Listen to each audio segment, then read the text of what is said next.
Well, good morning, and we're glad you're here wherever you are as we prepare ourselves for worship on this first Sunday of June.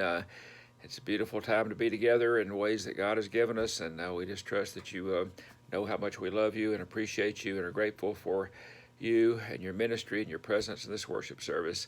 A few announcements we need to share today. This is Communion Sunday, and we hope you've prepared your elements to participate with us. If you haven't, it's not too late. Go grab a. It's symbolic, friends.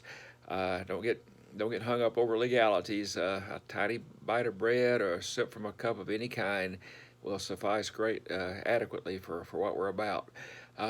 Looking forward to next month, the first Sunday of July. As it stands right now, we do plan together for worship that day, and it will be a communion Sunday.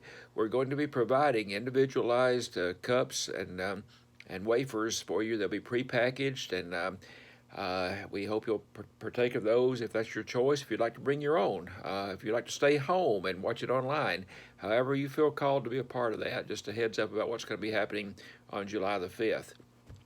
As today's the food offering for the Freedom House. It's one of our ministries that is ongoing in this context, and in spite of the challenges we face, and you're being extremely generous with that. If you haven't brought your gift by and want to, we won't be taking them until noon today. On this is June the 7th, and so just drop them under the pavilion at the back of the church, and Priscilla will take care of picking them up and getting them over there. We really appreciate her help with that. Okay. Um, let's see. Our services at Mercy Station at Lucy's Barge have resumed. We're meeting at 10 o'clock on Sunday mornings. If you feel a need to gather, we know there's a risk to that, and we want you to do so advisedly. But if it's something that your spiritual self needs and your physical self can stand the challenge, just be aware that that's an option for you on Sundays at 10 o'clock.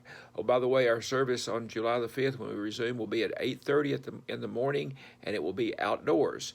We are going to be providing a limited number of pavilions, canopies for people who need shade, but we encourage you to bring your umbrellas or whatever else is available to you to make yourself comfortable for our brief service early in the morning on Sunday, beginning at 8:30. Okay. Now, going forward, please be mindful that you're encouraged to be a part of a Sunday school study of some kind. We have books that are available under the pavilion. There's Haitian coffee out there. Our ministries are ongoing. In many ways, they've accelerated, and we want you to continue to be a part of that. So let us know if you have a question or an interest that we can address, and we'll do our best to help you. Okay. Now, in our prayer needs, we have some special considerations that we'd have you be mindful of. First of all, the challenges in our culture, in our society, are great, and there are injustices that need to be addressed, and there are actions that need to be remedied, and there are positive things that people are doing. We want you to know to do those positive things, to continue to be accepting, to continue to be generous, to continue to be loving, and above all, continue to recognize that everyone is a child of God, worthy of everything that we've received. So be mindful of that. We give thanks that Jim Shelton is feeling better. We pray that will continue. Keep he and Cheryl in your prayers. This coming Friday, Gerald Ballou goes to meet with his cardiologist, and we want you to know that we'll keep you informed about his situation. But Gerald is feeling a little bit better, but still has some great challenges. Rose Kirkpatrick is recovering from back surgery, and as many of you know, back pain is extremely challenging, can be very debilitating. We have great hopes that she'll be feeling better soon. Keep Rose and Joe in your prayers. Let's see, Jeff Ballou goes again on the 15th of June for a second treatment in radioembolization.